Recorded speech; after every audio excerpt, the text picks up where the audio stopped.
Bonjour à tous. Bonjour mesdames et messieurs. C'est un grand plaisir pour moi d'être ici aujourd'hui, de participer à ce grand bâtiment-tech qui porte sur le thème de l'humain au cœur de la transformation. Nous sommes très enjoués à l'idée de pouvoir échanger et partager avec vous sur les technologies qui vont transformer le domaine de la construction. Aujourd'hui, en compagnie d'un collègue architecte, nous allons vous parler de comment la réalité virtuelle peut transformer la conception des ouvrages de demain. Avant de rentrer dans le cœur du sujet, permettez-moi de me présenter. Mon nom est Amadou Timbo, je suis ingénieur en structure et associé principal chez ATU Consultant. À travers mes 8 années d'expérience comme ingénieur en structure, j'ai travaillé sur différents types de projets. J'ai travaillé sur des projets en hydroélectricité aux États-Unis et au Québec. Puis j'ai aussi l'opportunité de travailler sur des projets industriels avec Rio Tinto au Saguenay. Puis très récemment, j'ai eu la chance de participer sur un projet très emblématique ici à Montréal, qui est la conception du REM. À travers ces belles réalisations, j'ai développé une passion pour tout ce qui a trait à l'optimisation structurale. Puis cette passion était un des moteurs qui a mené à la création d'ATU Consultant, parce que chez ATU Consultant, nous croyons qu'il est important d'adapter notre pratique en génie des structures pour faire face aux défis auxquels notre industrie est confrontée aujourd'hui et sera confrontée dans le futur. C'est pour ça que notre jeune firme se démarque par les services qu'elle offre, tels que l'optimisation structurale et la construction durable. Je vais laisser la parole à mon collègue architecte pour la présentation. Merci Amadou. Donc, bonjour tout le monde, mon nom est Sami Benalia. Je suis architecte ici au Québec avec plus de 6 années d'expérience. Puis pendant ces 6 années, j'ai eu la chance de travailler sur des projets de toute échelle, de petites maisons jusqu'à des projets d'envergure comme l'aéroport ou le REM. Il y a 2 années, j'ai décidé de commencer ma propre firme. Puis j'ai commencé ma propre firme dans le but de pouvoir expérimenter et utiliser des nouveaux outils et voir comment cela peut améliorer le processus architectural et la satisfaction de nos clients. Aujourd'hui, notre firme ouvre principalement au Québec et en Ontario pour des projets résidentiels et commerciaux. Puis on offre une vaste gamme de services dans la conception architecturale, l'analyse de cycle de vie et l'énergie et la gestion de projet. Mais arrêtons de parler de nous. Aujourd'hui, on est là pour parler de la réalité virtuelle. L'objectif de la présentation aujourd'hui, c'est de partager notre expérience de collaboration avec la réalité virtuelle dans le cadre de la conception et de vous partager comment cet outil a permis de résoudre quelques défis dans nos 2 entreprises respectives. Je retourne la parole à Amadou pour vous parler un peu de la présentation. Le contenu de cette présentation, dans un premier temps, on va parler des défis auxquels les professionnels sont confrontés dans le processus de conception. Puis par la suite, on parlera des avantages que la réalité virtuelle peut amener pour pallier face à ces défis. Puis comme on dit, une image vaut 1000 mots. On va vous présenter des exemples concrets de l'utilisation de la réalité virtuelle dans le processus de conception. Puis on va finir avec une brève conclusion des éléments à retenir pour cette présentation. Maintenant, si on parle des défis. Un des premiers défis que nous avons observé est la conception à travers les univers séparés. Je m'explique. C'est qu'il est très difficile de rallier tous les professionnels dans un univers commun. Parce que chaque professionnel fait face à des défis et enjeux différents dans le cadre d'un projet de construction. Puis à travers le temps, on a pu voir que la manière dont les professionnels collaborent a énormément évolué. Des maquettes physiques, on est passé au plan manuscrit. Puis avec l'arrivée de la technologie numérique, on est passé sur les plans 2D sur AutoCAD. Puis aujourd'hui, on est en pleine transition vers le BIM. Mais ces belles avancées technologiques n'ont pas eu que des effets positifs sur notre façon de travailler. On voit qu'il y a une séparation dans laquelle ces disciplines travaillent. Comme vous pouvez voir sur la figure ici, aujourd'hui, architectes et ingénieurs collaborent à travers des univers séparés et se coordonnent en partageant des maquettes et des PDF. Mais selon nous, cette façon de travailler a des limites. Parce qu'en travaillant ainsi, il est plus difficile de comprendre l'enjeu, de comprendre l'impact de notre conception sur les enjeux de notre professionnel. Et à travers nos expériences dans différents projets, on a pu voir que travailler comme ça, souvent amener des conceptions de moins performantes, des coûts de construction plus élevés et une déviation de l'objectif du projet. Je vais retourner la parole pour... Merci, Amadou. Effectivement, un autre défi qu'on rencontre qui nous a poussé vers la réalité virtuelle, c'est le défi de la communication interdisciplinaire. On a remarqué dans nos 2 pratiques respectives qu'on passe beaucoup de temps à préparer des documents, des croquis, des esquisses, etc., juste pour communiquer entre professionnels. En même temps, je suis certain que tout le monde a ressenti ce sentiment-là de passer la journée devant un ordinateur sur Microsoft Teams, en train de faire un partage d'écran, des croquis, tout ça, pour être complètement fatigué à la fin de la journée. En même temps, on a remarqué, et ça va nous lier à le troisième défi, que des fois, comme Amadou disait, c'est difficile de mettre tout le monde dans le même contexte. Et parfois, c'est difficile de nos clients d'engager, et spécialement des clients c'est peut-être leur premier projet d'architecture, ils ne savent pas trop comment lire et interpréter des dessins. Et des fois, ils nous avouent qu'ils ne s'expriment pas ou ils ont la difficulté à s'exprimer par rapport aux documents qu'on leur présente. Ceci peut parfois faire en sorte que c'est difficile de bien comprendre les objectifs de nos clients ou de livrer des projets qui répondent à ces objectifs-là. Mais assez des défis, on va parler maintenant des avantages dans nos deux pratiques lorsqu'on a incorporé la réalité virtuelle. Puis par la suite, on vous présentera des études de cas. Oh, excuse-moi, je posais un mauvais bouton. Si on parle des avantages au niveau de la réalité virtuelle, un des premiers avantages que nous avons observé, c'était la capacité de la réalité virtuelle à créer un univers commun. La réalité virtuelle permet de rassembler tous les professionnels dans un univers partagé, favorisant ainsi une meilleure compréhension de l'espace.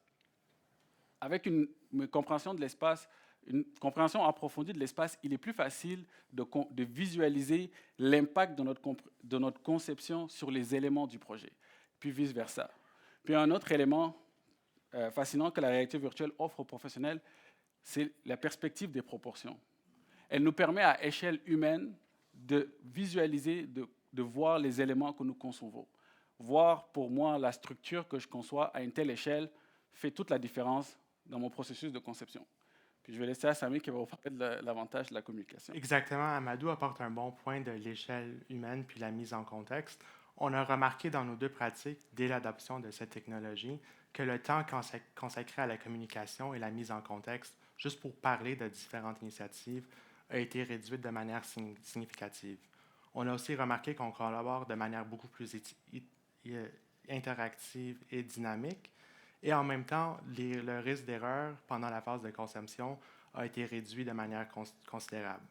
Mais selon nous, le meilleur avantage, c'est celui dont Amadou va parler, puis c'est l'engagement de nos clients qui a complètement changé lors de l'utilisation des cases VR dans notre processus. Mon avantage coup de cœur de la réalité virtuelle. La réalité virtuelle permet de briser la barrière technique pour nos clients afin qu'ils puissent comprendre notre jargon. Puis, avec une représentation réalistique et immersive de son projet, il est plus facile qu'un client puisse prendre part au processus de conception. Avec une meilleure compréhension de son projet, on observe un engagement accru du client tout au long du processus de conception. Puis je tiens à souligner que Statu, qu'offre la réalité virtuelle, s'aligne parfaitement avec la thématique de ce Batimatech. En d'autres mots, la réalité virtuelle place les clients au cœur du processus de conception. Puis, assez parlé des avantages, on va passer aux exemples d'applications. Le premier exemple d'application qu'on va vous montrer, c'est dans le cas d'un bâtiment existant où on va vous montrer l'avantage que la réalité virtuelle peut amener aux professionnels pour communiquer souvent des informations assez complexes. Puis le deuxième exemple, on va mettre, ça traite le cas d'un bâtiment en cours de conception où que moi et Samy, on va traiter des enjeux architecturaux à l'aide de la réalité virtuelle. Puis le dernier cas, ça va être l'étude d'un détail. Parfait. Donc, le premier cas, le bâtiment existant. C'est le cas d'un bâtiment qui se retrouve à Sutton, un bâtiment existant qui date de 1900 et fut agrandi au fur et à mesure que le temps progresse, de manière un peu ad hoc. Donc, tout est différent, des différents matériaux de construction, des différentes trames structurales. J'avais besoin d'une opinion d'Amadou par rapport à la structure du sous-sol. Donc, plutôt que de devoir préparer des dessins, des esquisses ou prendre des photos pour lui expliquer un bâtiment qu'il n'a pas vu, je lui ai fait rentrer directement dans la numérisation du bâtiment pour qu'il puisse comprendre l'enjeu. Je vais commencer la vidéo pour vous montrer ça a l'air de quoi. Donc, on voit une vidéo directement de notre casque, puis on le sent à l'échelle réelle comme si on y est. On peut se promener, voir et comprendre les différentes parties du bâtiment et aussi se transporter à travers les différents étages. Vous allez voir, bientôt, on va aller dans le vide sanitaire où j'avais besoin de l'opinion. Puis je vous le dis, Amadou était vraiment content de ne pas être là et à quatre pattes en train de se promener dans ce vide. Avec les casques, on peut les deux être présents, pointer et avoir des discussions comme si on était au chantier, puis ceci sans nécessairement devoir faire plus de travail. Toute cette numérisation fait déjà partie de notre méthode de travail. Donc, il suffit d'acheter un casque de 400 puis on est capable d'avoir des rencontres comme dans Microsoft Teams en mode virtuel. Et de plus, j'allais dire, des fois, comme architecte, c'est difficile de savoir qu'est-ce qu'exactement un ingénieur va avoir besoin pour faire leur analyse. Donc, être capable de numériser tout et de lui permettre de rentrer dans ce monde puis découvrir tout lui-même, sauve de temps de manière considérable. Merci. Pour le deuxième exemple, je vais enchérir sur Samedi. Des fois, c'est aussi pour nous, comme ingénieurs en structure, de comprendre le jargon des architectes. Puis vous allez voir qu'ici, lors de cet exemple d'application, vous allez visualiser une rencontre de coordination en réalité virtuelle où Samy va me présenter des enjeux en architecture, puis on va essayer de trouver une solution pour régler son problème. Voilà, c'est la vidéo. Ici, on se retrouve dans un logiciel de collaboration en réalité virtuelle. Moi et Samy, vous voyez que je suis dans la vidéo ici, puis on va se téléporter dans la maquette où que Samy va me montrer son enjeu. Ici, l'élément problématique, c'est la colonne au niveau de la cage d'escalier. Selon l'architecte, cette colonne pourrait nuire au dégagement du corridor puis impacter négativement l'expérience des futurs usagers. Vous voyez que j'arrive à me mettre à la place de l'architecte, puis voir ce qu'il voit, puis comprendre c'est quoi son enjeu. On explore l'espace ensemble afin d'identifier les pistes de solutions. Puis ça, c'est vraiment quelque chose qui permet de trouver plus rapidement des solutions puis de comprendre le problème qu'on essaie de résoudre. Puis, lors d'une prochaine rencontre, là, c'est une prochaine rencontre, un autre jour, je vais inviter Samy à me rejoindre dans la maquette pour lui montrer la solution structurale que je propose pour remédier à la problématique de la colonne. Là, on va juste retourner à l'intérieur de notre maquette de structure. Puis, on va rentrer à l'intérieur du bâtiment, puis vous allez voir, on voit l'effet direct que ça sur le dégagement et l'expérience que vont avoir nos futurs usagers avec l'enlèvement de la colonne. Puis vous allez voir pour le reste de la vidéo, on se promène dans l'espace, puis je suis en train d'expliquer à mon collègue architecte mon détail de porte-à-faux qui a permis de pouvoir transférer mon mur porteur qui était dans le corridor afin d'enlever la colonne. Puis ici, Samy est capable de regarder si mon détail n'entre pas en conflit avec d'autres problèmes en architecture. Puis, ce que j'aimerais attirer votre attention ici pour cet exemple d'application, c'est, première chose, c'est la facilité à comprendre, à se mettre dans la peau de notre professionnel afin de comprendre c'est quoi son enjeu. Mais l'autre élément, c'est que lorsqu'on utilise la réalité virtuelle dans le processus de conception, on est capable d'aller se mettre à la place des futurs usagers et on est capable de se mettre à la place d'un client afin de vraiment observer les éléments qu'on conçoit, est-ce que ceci atteint complètement l'objectif du projet? Ça, c'est quelque chose d'important. Puis, l'autre chose, c'est l'assurance qualité. Vous pouvez le voir, ça ressemble à une visite de chantier. En réalité virtuelle, on est capable de faire un pré-visite de chantier en virtuel afin de s'assurer que notre conception d'identifier des conflits ou des problèmes potentiels au chantier, puis de s'adapter en conséquence avant d'envoyer les plans pour construction. Puis l'autre point, c'est la collaboration dynamique.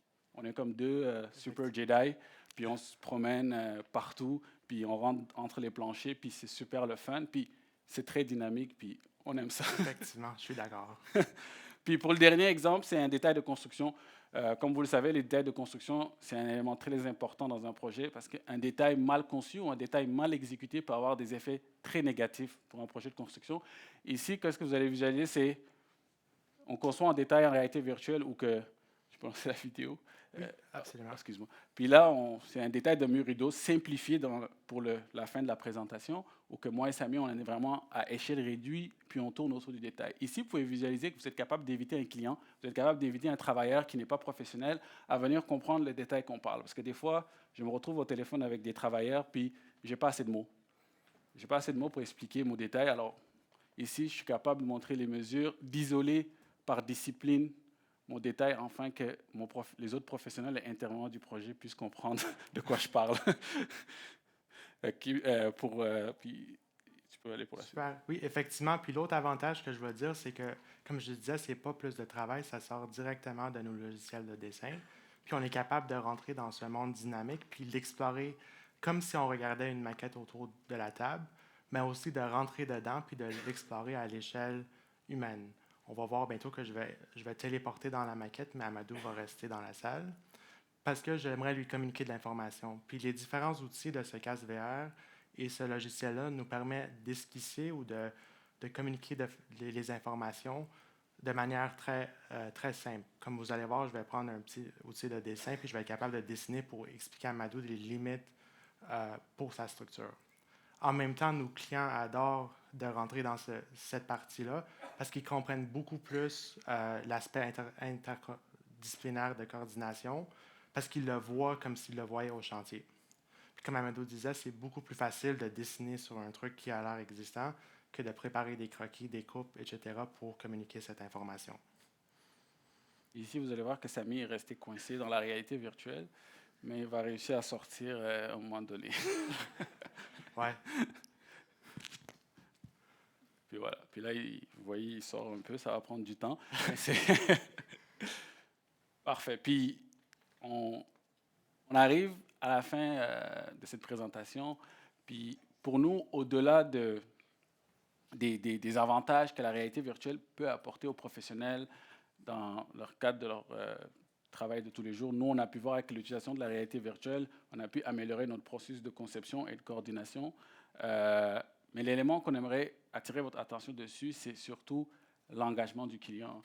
C'est que lorsqu'on utilise la réalité virtuelle, c'est possible d'engager d'autres parties prenantes du projet, afin de recueillir leurs inquiétudes, leurs commentaires, afin de concevoir un ouvrage qui répond à leurs besoins et à leur image. Puis c'est sur ça qu'on aimerait finir cette belle présentation. Puis merci beaucoup de nous avoir écoutés. Merci.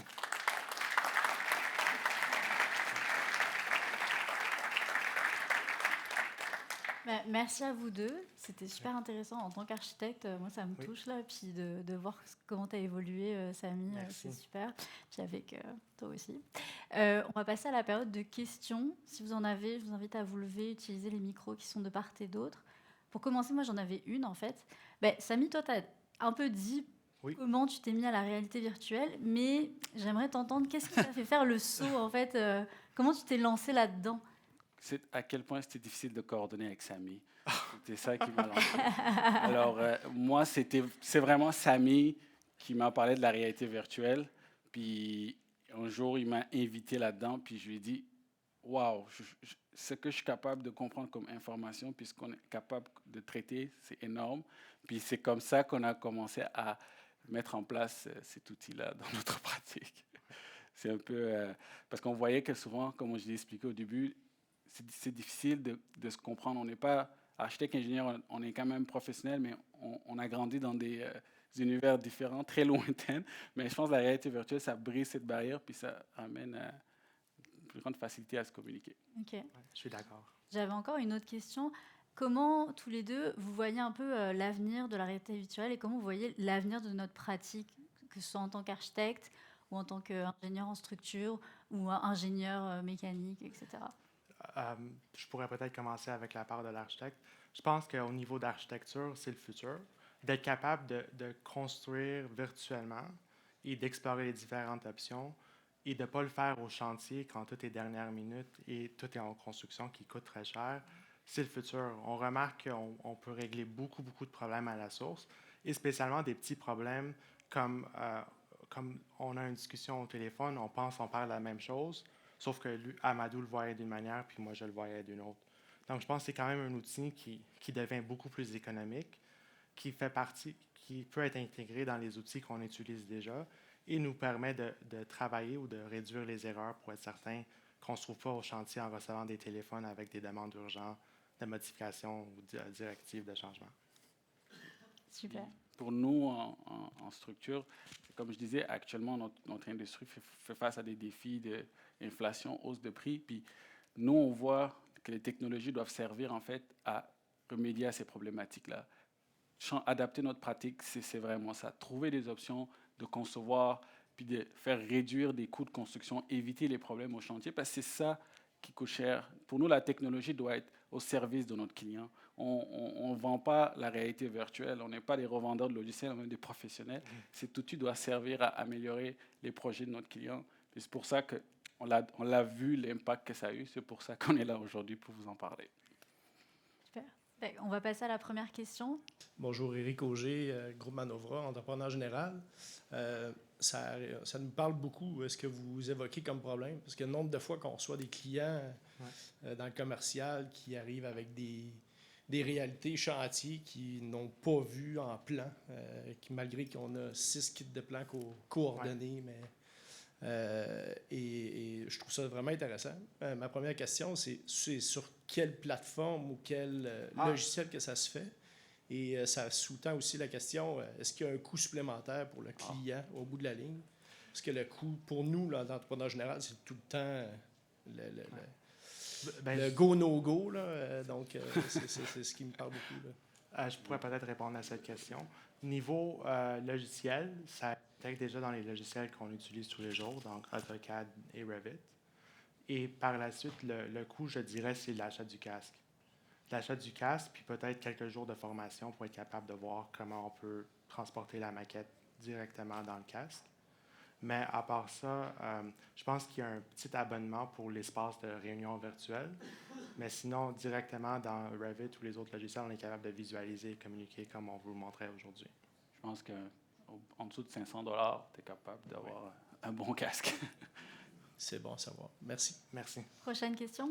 Bonjour, Claude Labbé de la compagnie électrique Breton. Ma question s'entrecroise beaucoup avec eux. Donc, j'imagine, donc, on a parlé de Revit. Donc, avec le casque, on peut naviguer directement dans Revit ou s'il faut faire une extraction? Ou... On peut naviguer directement. Nous, on préfère utiliser le logiciel de rencontre parce que le casque ne doit pas être branché à l'ordinateur. Donc, des fois, on est tous dans une salle de rencontre, de réunion. On a tous un casque, puis on est transporté dans ce monde où toutes les maquettes sont intégrées, puis on est capable de faire un walkthrough comme si on était au chantier. Le logiciel que vous voyez qui s'appelle The Wild, c'est développé par Autodesk, mais ça permet d'éviter, mettons, vous aurez différents clients, ils n'ont pas forcément besoin d'avoir Revit, vous êtes tous capables de les éviter dans votre maquette, puis comme vous voyez, vous êtes capable de rentrer dedans. Il fait juste un intervalle entre le logiciel puis toutes les autres parties prenantes qui aimeraient participer à la réunion. Parfait, merci. Mais c'est un bouton. C'est vraiment juste un bouton, on vous le promet. C'est comme un jeu d'enfant, dites-vous ça. Wow.